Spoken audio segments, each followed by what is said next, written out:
Horas e 7 minutos, nosso assunto agora é o Templo de Salomão, esse mega templo da Igreja Universal do Reino de Deus, que será inaugurado amanhã, que tem uma área de mais de 70 mil metros quadrados e que representa, na verdade, 4 vezes o tamanho do Santuário de Aparecida.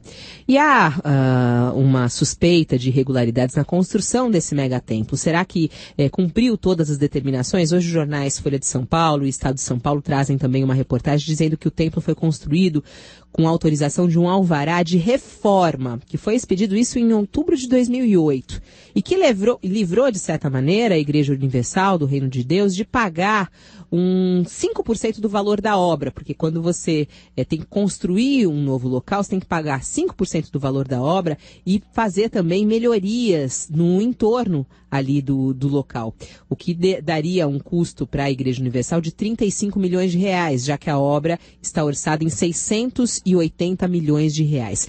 O Ministério Público vai investigar essa história e é por isso que nós estamos em contato neste momento com o promotor de Habitação e Urbanismo do Ministério Público de São Paulo, Maurício Antônio Ribeiro Lopes. Olá, promotor, bom dia. Bom dia, Fabiola. Bom dia, ouvinte da Rádio CBN. É um prazer falar com vocês mais uma vez. Quais são as suspeitas que o senhor tem de irregularidades dessa construção desse megatemplo? Fabiola, essa que você citou é a menos importante delas. Porque se fosse uma construção e não uma reforma, como ali houve uma demolição, na verdade, de uma área que era industrial e sobre a qual havia até mesmo um estudo de tombamento, como era uma área também de vez, 40% do terreno teria que ser destinado para moradias populares. Então é muito mais do que os tais 5%, que seria apenas uma mera contrapartida como polo gerador de tráfego. Né? Se houver efetivamente a comprovação de que houve essa fraude, 40% daquela área onde está o templo teria que ser destinada à moradia popular.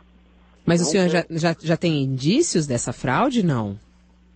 Olha, neste momento nós não temos volume de documentos suficientes para formar nenhuma convicção. Tá? Essa informação está nos jornais. Nós recebemos em junho deste ano, no dia 2 de junho deste ano, uma denúncia por um profissional que não quis identificar, trouxe alguns documentos ao Ministério Público. Isso foi simultâneo àquela matéria publicada pela revista Veja sobre o templo, né? Ele trazia indicativos a maior, né, do que a matéria da revista. Isso levou à reabertura de um inquérito que estava arquivado lá desde 2011, baseado em informações da Prefeitura que apontava a regularidade da obra, etc. Então, houve uma reabertura do inquérito e hoje nós investigamos 2 aspectos principais. Um é sobre a regularidade da aprovação e dos alvarás que foram emitidos pela Prefeitura em relação a essa obra. E a outra é a mitigação dos efeitos para o tráfego na região. Né? Não há convicção, neste momento, por parte do Ministério Público, com base nos documentos que nós temos, não há convicção de que houve fraude. Há indício, por isso que há investigação aberta. Tá? Mas hoje nós não teríamos condições de promover nenhuma medida judicial, uma aventura. Certo. Agora, promotor, por exemplo, o senhor abriu essa investigação, mas o senhor já solicitou à Igreja Universal e até mesmo à Prefeitura essa documentação? Sim, veja, já recebi uma parte considerável da documentação da Prefeitura, tá? Entendi que a documentação que veio, contudo, não é suficiente, né?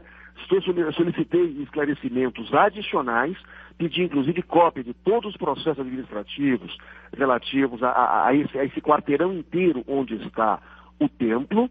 A igreja já apresentou a documentação, pelo menos uma parte dela, né? Nós temos uma reunião de trabalho agendada para o dia 4, inclusive, sobre a questão dos impactos no viário, né? Mas permanece a investigação sobre a regularidade da aprovação da obra. Tá?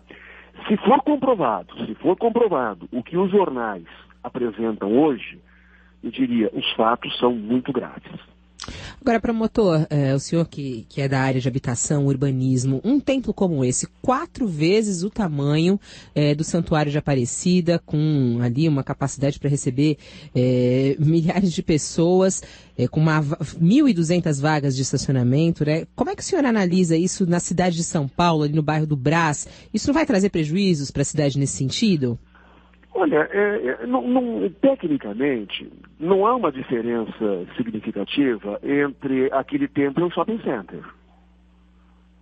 Certo? Quer dizer, poderia haver naquele lugar, não o templo, mas um shopping center. O shopping center teria uma área a mesma do que essa, até maior do que essa. Poderia receber até mais pessoas por dia do que o templo, né? Geraria o mesmo impacto. Tá? Mas não no mesmo horário, às vezes, né? Porque, por exemplo, ali a capacidade são de 10 mil pessoas, né? É como um grande evento, né? Que ocorre, na verdade. Sim, mas para isso também é preciso verificar se os horários de funcionamento do templo serão compatíveis ou não com o fluxo, né, tradicional da região. Isso está sendo devidamente monitorado a pedido do Ministério Público pela CET, tá? E por uma empresa contratada pelo templo, né, uma empresa especializada nisso.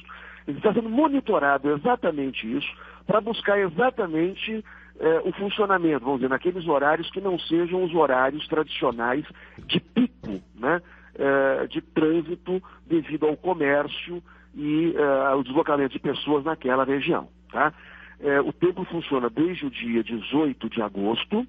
Nós temos, portanto, uma reunião agora, e veja, isso numa primeira fase de funcionamento dele.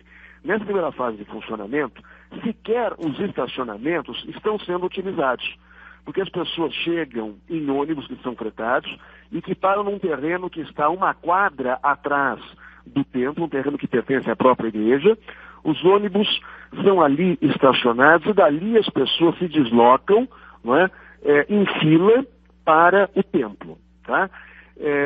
Então, no dia 4 de agosto, numa primeira reunião de avaliação dessa primeira etapa de funcionamento do templo, exatamente para corrigir eventuais falhas que tenham ocorrido nesta fase e traçar estratégia para funcionamento na fase 2 do templo, que seria a fase em que as visitas não são mais essas visitas, vamos dizer assim, pré-estabelecidas, pré-agendadas pela igreja, mas a utilização, quer dizer, de modo livre, com os estacionamentos, horário de culto, etc.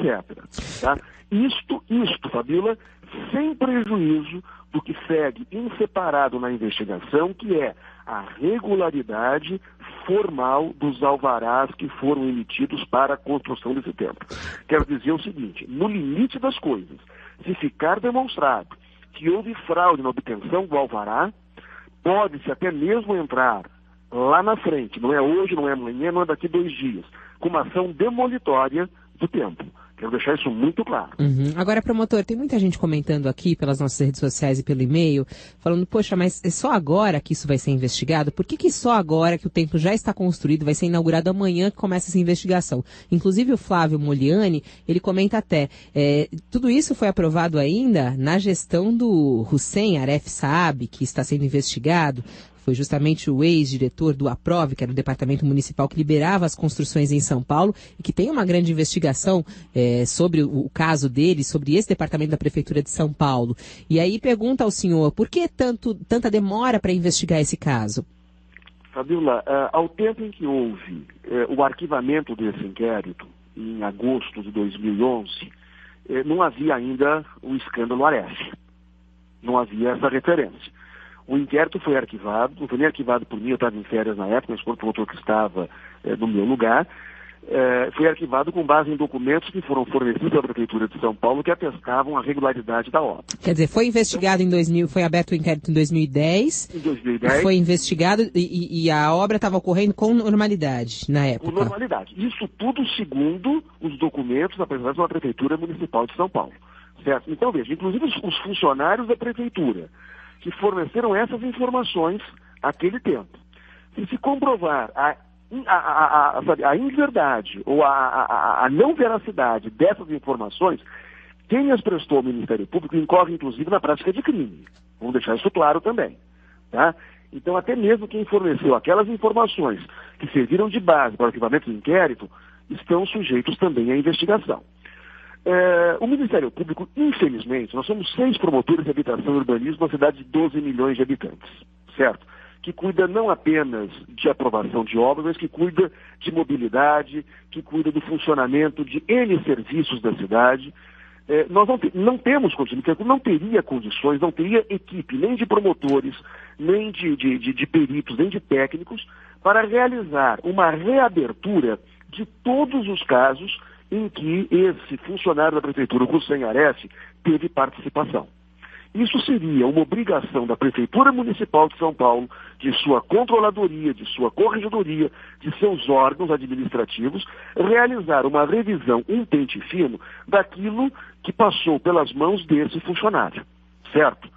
Nós não somos um órgão corregedor da Prefeitura de São Paulo.